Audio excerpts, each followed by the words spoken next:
Hello, everyone. Welcome to another episode of Wednesday's album reviews. My name is Dan, and today I've got my good friend Pascal. How's it going? I'm good. Hi. It's been a Uh, while since we've done some Iron Maiden reviewing. yes. So, what are we doing today? We're doing Peace of Mind. All right. Again, chosen randomly. Yes. So, as you know, the rules.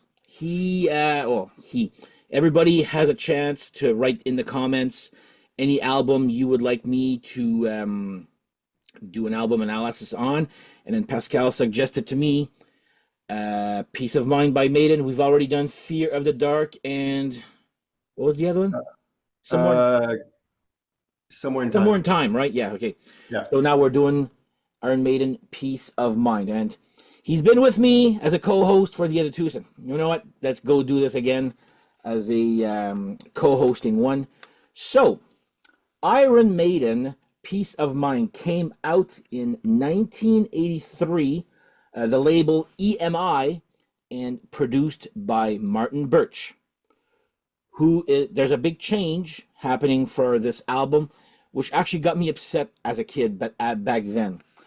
And I'll share a story sooner. But anyway, before that, it comes with a gatefold.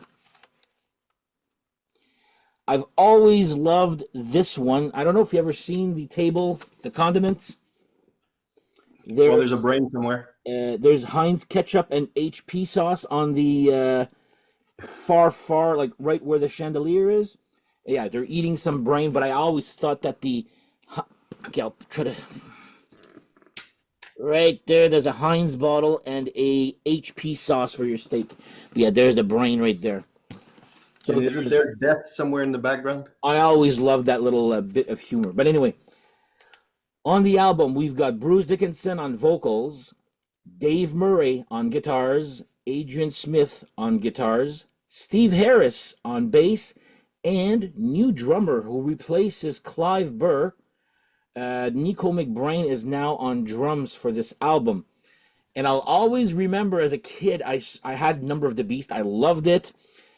And then I think we were, as a family, we were doing a trip coming to Ottawa, and we stopped at the gas station, and there was the new album there for sale. And I looked in the back, and I'm like, who the hell is this Nico McBrain? I did not understand that they had a new drummer, as I was not happy at 11. Or was I? Yeah, I was 11 at that time. But anyway, so as usual, what we're going to do here is we're going to go song by song, give our rating of said song, and then do an average of what we find the album to be out of 10.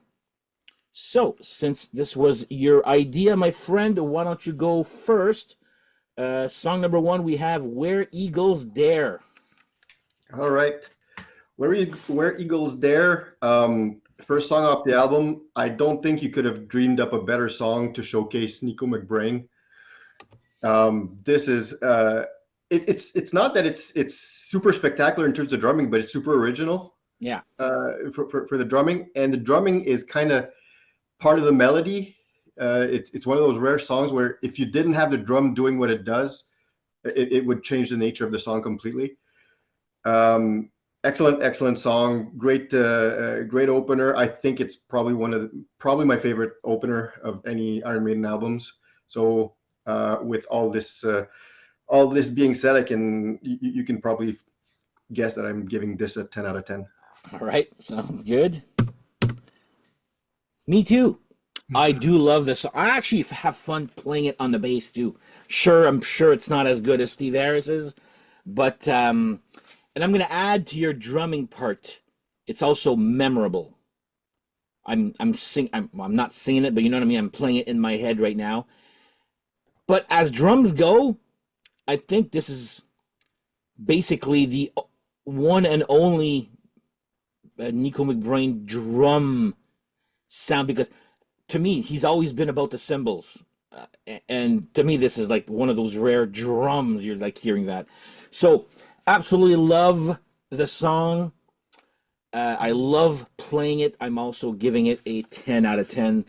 And you're right,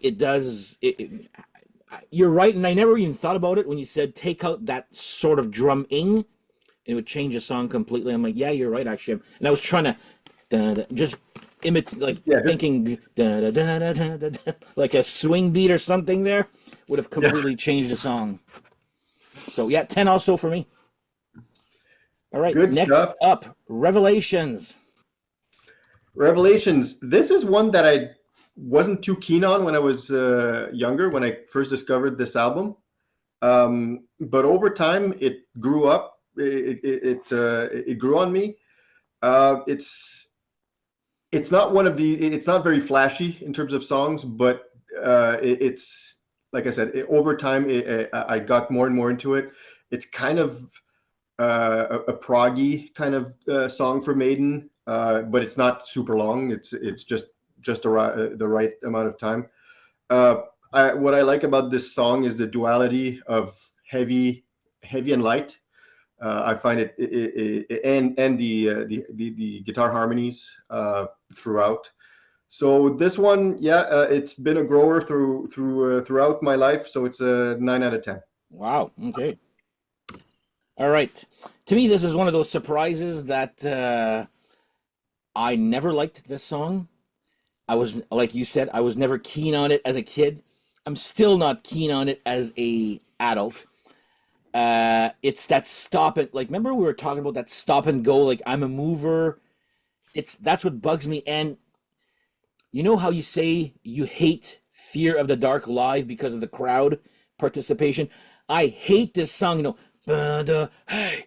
I was like, oh my God, just stop this song. I do not like this song. Like, it's grown on me a little bit. Like, this was like a 3 or 4 at the time there. I'm giving it a 5. I know people love the song. It's never, it has never done anything for me at all. And I just don't like Maiden when they do the stop and go, like that cover.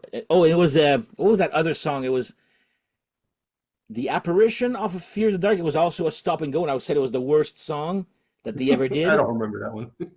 It's on near the on side 2 near the Oh yeah, end, yeah, sort yeah. of there. The weird song there, dun Yeah. dun dun dun dun dun. That one there kind of reminds me of that, and I don't like Maiden when they do the stop and go. So yeah, five Yeah, out of I was ten. gonna. I forgot to say it, but I was gonna say I like that it's got some air throughout the song, and about the stop and go. It's a That's what I uh, mean. Yeah, yeah, and I didn't like it as when I was younger, but now I appreciate it. I find it and makes for it's a different kind of song. maybe if it was faster, I would have liked it. It's too slow, I find also.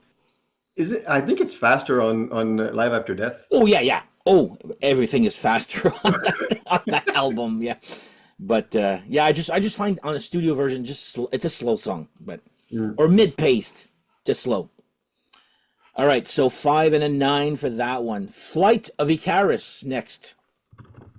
Yep. That one's a was that's one of the two singles. I think there's only two singles on this album, so that's one of the two. Had a video and everything. Great gallop on that one. Great melody. Kind of a glorious song throughout. That's an easy 10 for me. Okay, according to Wikipedia, it's the first single. Okay, According to Wikipedia, that's as it was a single. I remember there's a yeah. video for Well, it. yeah, I know a video and a single is not necessarily the same thing, which it's never computed here there, but so 10 for you. Yep. Yeah, also, it's a very typical song. I love the song. I'm going to give it an 8. It's nothing spectacular, but I just love the theme of it. And I don't know if you remember my band, my guitarist. Well, the last guitarist we had was Icaro, and it's actually he told me it's his dad based it on the tale of Icarus that flew too close to the sun there. So just a FYI of unimportant trivia from me. So yeah, I'm giving it an 8, and it's a good rock, and they still play it live from time to time there. So it's yeah, I love that one there. So 8 and a 10 for that one. Next up, we have "Die with Your Boots On." Yeah. that one's a good kind of meat and potatoes to me, a kind of song, dirty and gritty, which is, the rest of the album tends to be more melodic. This one tends to be more in your face a bit. Yeah, loved it from the first time I heard it. 9 out of 10. All right. So I'm also giving it a 9 out of 10. I friggin' love that song. Okay. Are you with me where you're like, this song does not sound tight at all? You listen to it, if you listen to it very carefully, I'm sure it's made by purpose, but if you want to die, die. There's always an echo or a guy that's, I don't know if it's Nico just like, oh, I was supposed to sing there. Like, Well, it just, does sound like it's an actual band, the band actually singing. Where there's other songs where you hear harmonies and you can tell that it's Bruce harmonizing against himself. yeah, This yeah, one, yeah. it's obviously Oh the yeah, yeah. band. This one for sure. No, it's not just Bruce. It's the whole. But there's elements of non. What I like about it, it sounds like a sloppy song, and I love. That's maybe what I mean by dirty and gritty. Mm. It's less about execution. It's more about the feel, Oh yeah, and yeah. it There's definitely a feel for that song. I find yeah. it feels sloppy. It feels out of time, just a little bit, but in a good way. I'm not saying Yeah, that in yeah. a bad way. I friggin' love that song, and I think it's one of those forgotten songs almost from that album because it was on Yeah, Live After Death. I was almost going to call this a deep cut, but I'm not sure if it is.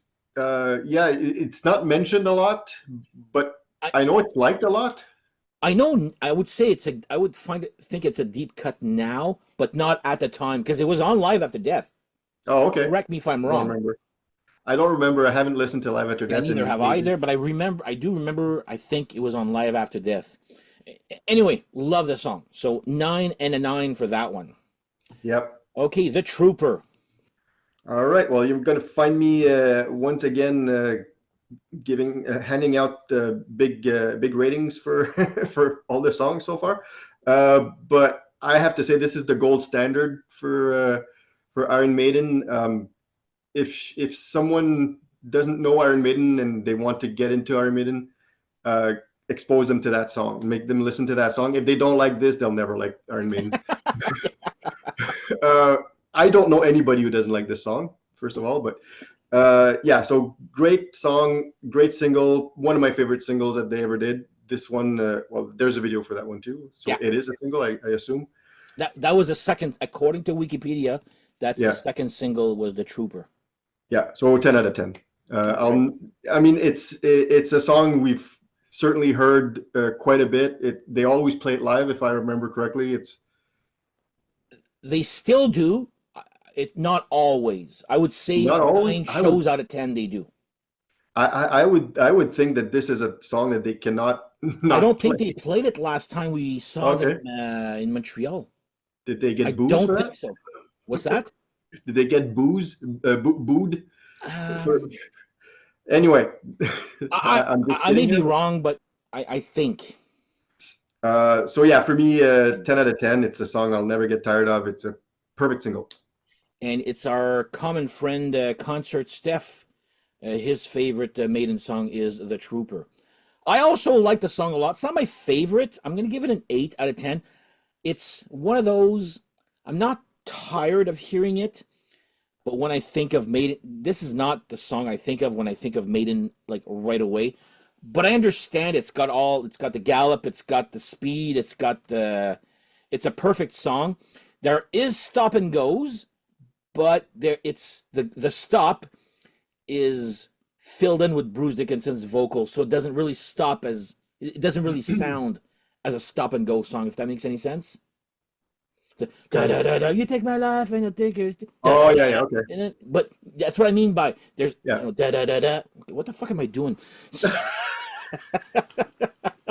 Okay, okay. Da da da da. There you go. Da, da, da, da. Oh, I'm I don't keeping know if that you in can there. edit. Yeah. I don't know you for editing your videos, but Yeah. Okay. Anyway, but you know what I mean. That's what I meant by there's stop and goes in that song, but it's filled in. The stops are filled in with Bruce Dickinson's vocals. Still a Yeah, good song. Not my favorite, but I understand. I understand it to be a classic song. I'm not gonna bash it there. It's to me, it's still a good song, just not my favorite. So I eight can out of understand ten that. for that. That it's a song that's been there for a while. It's played on most concerts. Yeah, Maybe not all, but most concerts. I can understand if people start becoming tired of it. I just never grew tired of it. I'm not tired of it. I just don't. Again, it's. I know you and I have had the discussion. Like I believe this. You know, what, I'm gonna save this for after the whole ranking. Sure. Okay, so 8 out of 10 for me and 10 out of 10 for you. All right, Still Life. Still Life. What did I write about this? Very good song. Always felt a bit creepy for some reason. I guess it's the chorus where they say nightmare, na, na, na, na, na, whatever. It's And it, something about nightmares. It's one of the songs when I read it when I was younger, I could never understand what they're talking about. mhm. So it kind of felt creepy to me. The thing about the pool. Um, so yeah, song I really like. Maybe a little bit less than the stuff before. So 8 out of 10. Okay. I also gave it an 8 out of 10. And because when we were preparing for this, I'm like, my God, this is one song that I had a oh moment. I was like, wow, I guess I forgot about how good this song was. Like to me, it was like a 6 back then, you know? And yeah, I put an 8. And I was like, man, I love this. And I love when you nightmare, and then when he sings, "Will give you peace of mind." It's almost like he's singing into a metal pot. Like it sounds metal. You know what Yeah, I yeah, mean? yeah. And I was A like, little man, that's echoey. such a cool effect. And that's what they named the album, but with a different spelling. So yeah, I gave it an 8. I was like, this to me was like my favorite song to listen to just for this episode. I was like, man, I forgot how good this song was. So yeah, 8 out of 10. Love it. All right. Next up, Quest for Fire. Oh, All by the way, right. before, sorry, I wrote something. Did you ever find out, or if anybody out there knows what that little Still Life intro is saying? No. Before? Oh yeah, that's Is the that one. before Quest for Fire or Still Life? I don't remember which It's song Still it. Life because he apparently it's backwards, obviously, but what he says is, "What ho said the ting with the three bonds? Don't meddle with things you don't understand." I have no idea what the hell like, but that's according to Wikipedia, of course. There, but and then that is backwards, so it makes as much sense forward as it does backward. Okay, Quest for Fire. Sorry. All right. Now I'm getting a bit more different here in my ratings. Quest for Fire, a definite dip in quality for me for this album. It's not a bad song. I like it to a certain point, but it's definitely not for me. It's definitely not up to the standards of the stuff that came before it. Um, I kind of find it's especially on the first in the first minute of the song when Bruce goes low then high. I find it. I've always found this off-putting, awkward and off-putting. Um, so yeah, and well, the subject matter. I guess once you hear about dinosaurs and humans living side by Yeah. side, you can never unhear it. I've always taken it that this is a song that Iron Maiden wrote about Hammer movies, where they had the uh, uh, women with fur bikinis and Mhm. claymation dinosaurs. Yes. That's what I think they were singing about. I hope they were not thinking that humans and dinosaurs lived side by side, Hopefully, yeah. but yeah. So 6 out of 10. Okay, 6. This also is my least favorite of the album. Um, it's that Bruce's vocal always when he sings na na na na na na na na na na na na na na na, he does this high thing. It almost sounds off key at a time. That's what I said. That's what I meant when it's to me it's off-putting. It's like I It's don't like cool, this. but sounds off key, but it's memorable because I It's remember memorable, this. but I always found it's Well, memorable in a bad way, but still memorable. yeah. Yeah, I gave it a 4. It's just it does nothing for me. This song, it's I yeah, I never I don't care for that one that much there. So yeah, Quest for Fire, 4 out of 10. I still know it by heart, but yeah, no. So 4 and a 6. Sun and Steel. Sun and Steel. Well, that one I think I think it is a deep cut. I don't think it's a song that they used to play a lot live, or have they ever played it live? Apparently, they never played it live. Okay, Apparently, so that's a definite deep cut. I love the song. I always have since the first time I listened to this album. I thought, oh, that song is so cool. yeah. Um, I won't give it a 10. I won't exaggerate here, Hmm. but a 9 out of 10. All right. Very. I don't know. I don't know if you agree, but underappreciated maybe. I don't know if people like it. I agree with you 110%. So much, I actually gave it a 10. I friggin' love that song. Why wasn't this a single? I have no idea. This has got single written all over it. Apparently, it's about samurais. I learned that a couple of months ago there. Yeah, I love this song. It's Yeah. so catchy, so good, so everything. Yeah, it's a deep cut big time as in, but to me, I'm just baffled as to why this was never bigger or even released as, like, to me, I find it even Or better why than they don't Flight of play the it live Cats. once in a Pardon? while? Or why they don't play it live once in a while? Apparently, the reason I know this is because a friend of mine from Grab a Stack of Rock is doing Maiden, 50 years of Maiden, like for a whole year. And one album I caught them live, and they're talking about this album, and a guy said, "Yeah, this has never been played live." Hmm. I was like, but to me, it's like it's not. It doesn't sound like that, but to me, it's a Run to the Hills Part Two. Like it's catchy like that. But I like it better than Run to the Hills because I haven't heard it to death. But to me, they're like very similar type songs, like Running Free, Mm. Sun and Steel, Run to the Hills, that type of song. You know what? I'm thinking you saying that you read that or you heard that it's about samurai. Wouldn't it have been a cool thing to include it in their last tour for that You're Senjutsu right. album? I didn't think about that. That's a good. Yeah, come on, Maiden. What the hell were you like? Yeah, that's. But I think their last tour they were focusing on Senjutsu and But Somewhere in still, Time, right? still, they had the mascot. They had the Eddie with the samurai on Yeah, stage. Sun and Steel, Yeah. Oh, I play love it that live. song. But there's another tour coming up there with Run for Your Lives, I think it's called there. Who knows? All right, 10 for me and 9 for you. And last song. And bonus points if you can actually tell me what the song was originally called.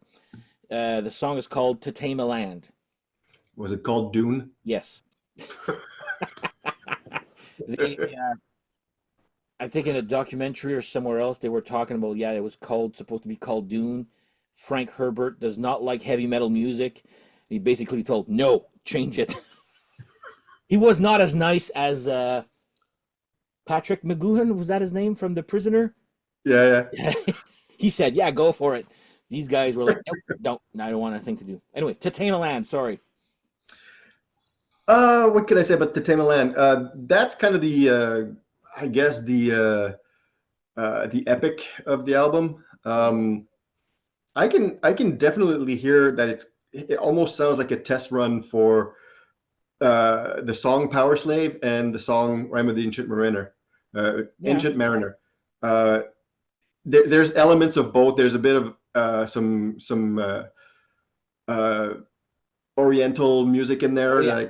that I find, and a bit of this kind of groove that takes place in Rime of the Ancient Mariner.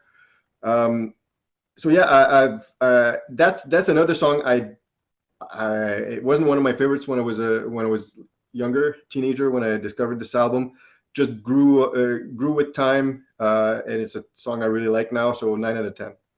Cool. All right. I also like it. I don't love it, but I respect it a lot more than I do love it. I'm giving it an 8 out of 10. It's not one of the it's like every time I hear it, I pay attention. But I don't go wow to tame a land. I don't. But it's a great song. It's a good song to, and I love the guitar at the beginning when it goes from a they go to a major key and then they go to a minor key to do a little bit different. You know exactly what I'm talking Yeah, about yeah, there. And it yeah. goes back to a major key and a minor. I love that part.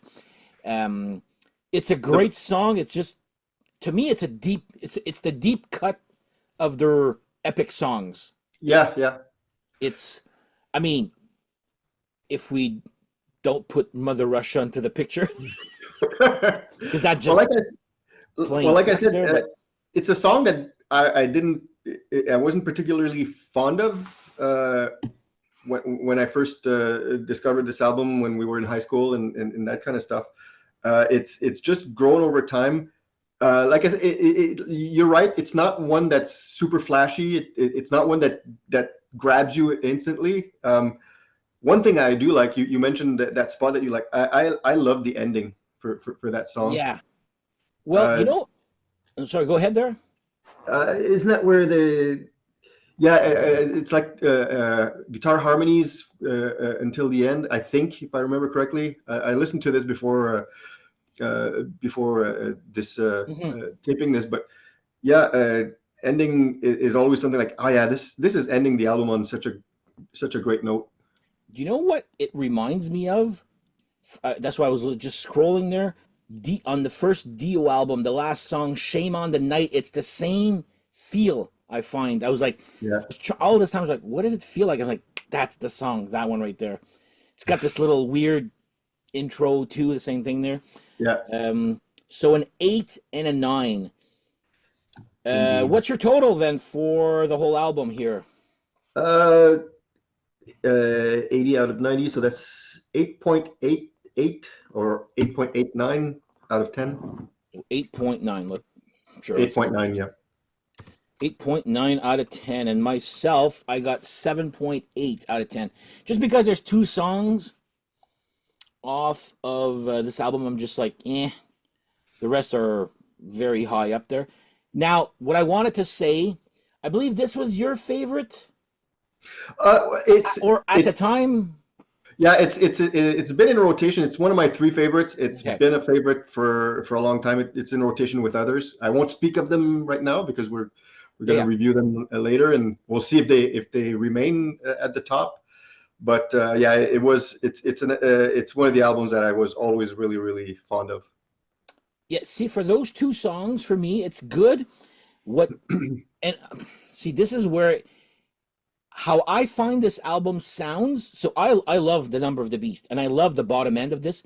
And then there's no bottom end. I don't like Steve Harris's sound on the bass for this album piece of mine, and that's what See, kind of it's a little bit more me, it's the tricky. opposite. I love his Yeah, one of I the know. albums where I love his bass sound Yeah, because see, and I don't like it usually as much. usually I find his sound more twangy or Yeah, whatever. This one is much less that. It's so I like it better. I think yeah, it's the same for Power Slave too. but again, it's all here. I came into this album when I first bought it as a kid.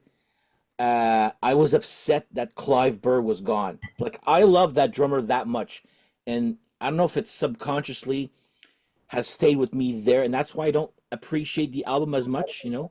Hmm. Um, but that's not the end of this here.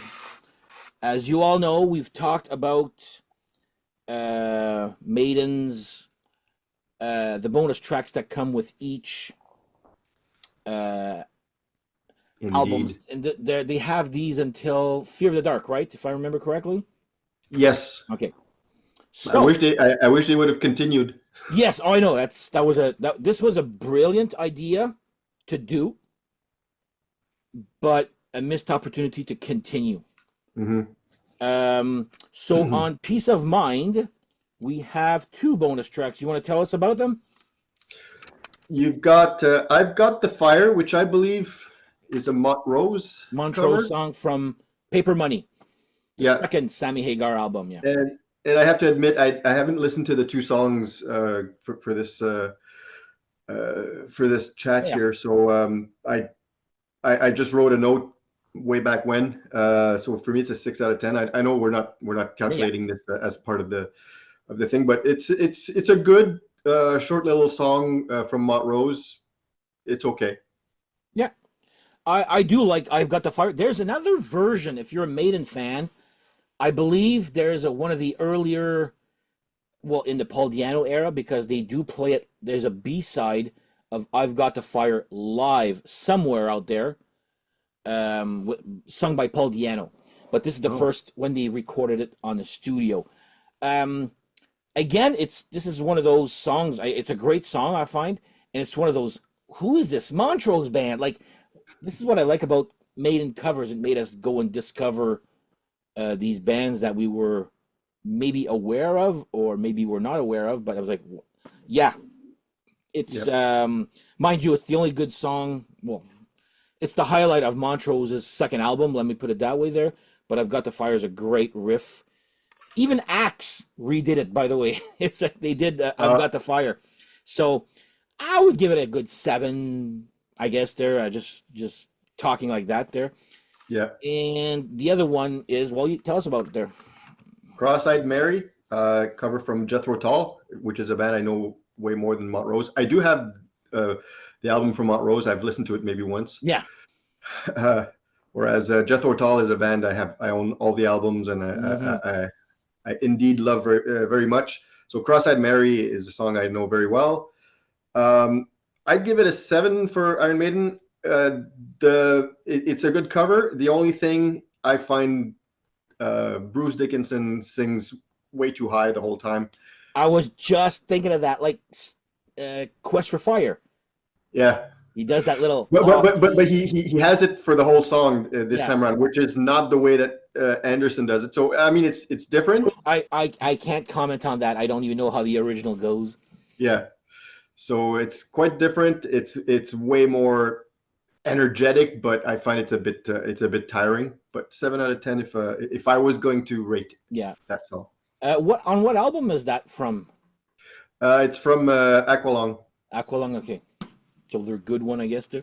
So Well, okay, the one the most known one. yeah. Well, it's the Destroyer or It's the certainly not my favorite, but yeah. Does that have Locomotive Breath on it? yes, Okay, so there's Locomotive Breath, Cross-Eyed Mary and Aqualung, Aqualung. and Cross-Eyed Mary on that album. Yeah, so the three songs, the most known songs really that play on classic Oh, rock radio are all is on that album. Bungle in the Jungle on that too? No, no. No, What's that from? I don't I know. don't remember. Okay, well, you know what? 3 songs. I'd actually okay. I need a Jethro Tull album eventually for something else we talked about a couple days ago there, but okay, I get Aqualung then because I know those 3 songs, so I Yeah, know it's not your it's a good favorite. album. I don't mean to. It's just one of these albums. It's a bit to me like Deep Purple's Machine Head. Uh, it's got all the pretty Yeah, much all the songs everybody knows, but it's overplayed yeah, by as a consequence. So gotcha. Okay, not as much into it as uh, others. but I also like the song.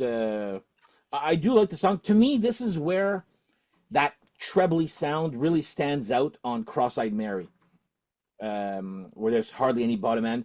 But I mean, I enjoy it. It's a good little cover. Again, made me, Check out Jethro Tull. yeah. I was just gonna say, I'm gonna call your bullshit. Then you've never, yeah. That did not make me. No, that's false. You made me a greatest hits one. I still have it. It's burned onto Mm. my iTunes. So I just never listened to it apparently. But So yeah, it's a good B side too.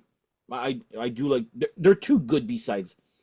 Nothing wow, but nothing bad either. I find for I was wondering where you heard "Bungle in the Jungle," though. So you say it's on the kind of greatest it's. hit. But that's the thing is back Back in then the when day. I think it's let me just check there really quick Because I there. don't recall this ever playing on the radio, but I could be So wrong. Jethro Tull. Let me just look at my iTunes here. See, I don't know. It's because they're all called track one, track two, track. This is one the early days of burning a CD there. But I remember knowing the name or the title. You telling me about the title. So Yeah. all What do you right, think of the album cover? of this year, I do love it. Yeah. I, as a kid, I the tongue bugged me how it was drawn. But then if you look on the vinyl, you're like, okay, it's a shadow. Just like it looked like a small Nike symbol.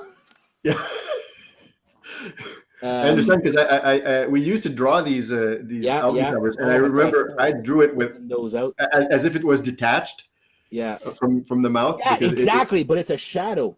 yeah. You look on the because you could see something under the little Nike symbol. It's like the thing underneath there. But I, as a kid, I found the evolution or whatever of Eddie confusing, but then with time, I'm like, okay, cool. They really put him through the ringer for like this is like a total lobotomy. If you don't know, you could see the little, and if you saw the footage live also of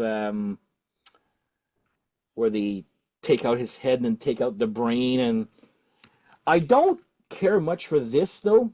I was looking Yeah. at this today. Is that the inside of the padded The cell? I padded guess cell, so. but it's not the padded cell. It's the it looks like you know what reminds me of a King's X video when the Oh bad yeah. CGI effects back then there when they open a window and you see like a real sky and it's so bad. It reminds me of that. But I've always loved this picture Yeah. inside with the HP sauce. I never even Also, noticed. Okay, I just noticed this now. Do you ever notice this? The what is hand? this? I I've don't see never it. even noticed that. No, it's not on the CD. Oh no, okay. You're So getting the more in the detail. Is it what? oh, you're right. Yeah, because I got so yeah, it's got this little hand that's holding a necklace, and the necklace is that symbol there, the symbol that we see on every. Oh, the Derek Riggs And where is it symbol. on the cover? It's not even on the cover. Because No, as a you're right. kid, we used to You used to always try to identify where that yeah. symbol was. Well, anyway, for I guess here's the peace of mind version. It's on the back, but on the vinyl. Okay, that's I just The other learned thing I that. like about this album cover is that for the first four albums, the first one is particular because you've got Eddie with a different shape of his head is kind of different, but at least for Killers, Number of the Beast, and this one, they kind of look uniform. They kind of look like they're part of a trilogy almost. These album covers are kind of similar. Killers and Number of the Beast, yes. Probably because of the font. The font, also, there's a lot of yellow, if I remember Yeah. correctly, on The these first albums. one too. Yeah, yeah, but Um, it could fit in that. It's just that when you get the album after that, it's so different. the Power Then Slave. yeah the album cover they become really different, really detailed, Yeah. a lot of elements. Okay, I see what you mean. Yeah, it's yeah. There's it's a good. I'm looking at it now. Just it's a good one. I Hmm. do love the color of it, the mood of it. Yeah, it's a good one. I do. Like I said, I love more his evolution. Like what's gonna happen to Eddie next. Some Yeah, choices have been weird of late, but back then it was just cool to see the evolution. Like the first three albums is with the hair, then he gets his hair chopped off and lobotomized. Not sure about the Power Slave one, but then you got Seventh Son, which is that the lobotomized, but with the head popped off or the. he Anyway, has it's almost has no body left oh, he's anymore at missing. that Yeah, point. but then somehow he gets a body back eventually. I don't know. So it's a weird. I do like it's a good mascot too. So Yeah, all right. Anything else you want to add here? no, that's it. All right. Nice to do this again. All right. So again, guys, if you know the rules, if you do want to suggest an album, just put in the comments. If you're unsure of what I own, like I said, I have over 1,700 albums. I post a vinyl of the day on my Instagram every day, so there's a good idea of what I have there. So just write in the comments, and we'll see what I choose to do next for next Wednesday's episode. I don't know if it's going to be a review or one of your suggestions. We shall see. But I'd like to thank my friend Pascal for doing this today, and I guess we'll be doing another Maiden. Do you know yet what we're going to do next one, or is it going to be a surprise? Oh, it depends what you want to do. I know what's next. Do you want to know what's next on my list? We can Number tell of the the folks Beast. what's going to be next. Number of the Beast. I'm down for that. I'm sure you are. And I think it's cool because it'll allow us to do comparisons with this one because Yeah. Because I know this is your one. Well, again, back when we were teens, this was your favorite. It was always an argument. It was a friendly argument. Oh, Number of the Beast is better than Peace of Mind. No, Peace of Mind is better than Number of the Beast. And here we are still arguing about the same thing. Okay. Anyway, all right. So next time you'll see my friend Pascal will be for apparently Number of the Beast. So anyway, thank you for joining me for this. And thank you guys for watching. And on that note, we shall see you guys next episode. Take care. Bye-bye. Cheers.